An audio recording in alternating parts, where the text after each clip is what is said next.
we're getting a lot of inquiries these days on inverter installation. So what are some of the things that we need to take into consideration when installing an inverter? Well, one of the most important things, in my opinion, is we need to size the proper size cable. First thing I'd recommend doing is checking the manual to see what size cable they recommend for your inverter.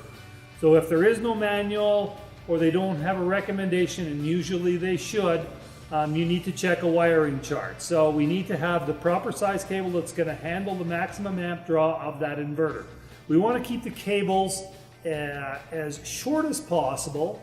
So ideally, if we need 3 feet of cable, we want to measure that out exactly to 3 feet in length. Another important consideration when we're installing an inverter is fusing. So every inverter system should have a fuse in between the inverter and the battery.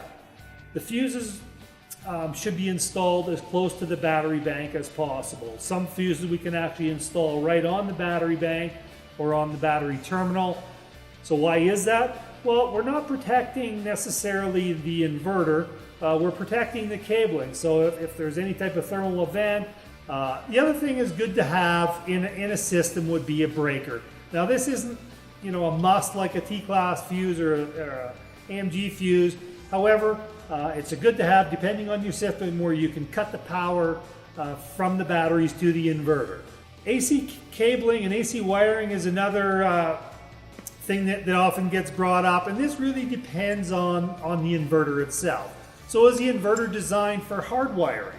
If it's not designed for hard wiring, i.e. there's only a AC receptacle or a GFCI plug in the front of the inverter, then hard wiring isn't an issue or isn't an option.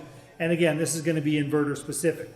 So for more information on inverters and batteries, connecting them, visit us at cbnrg.com.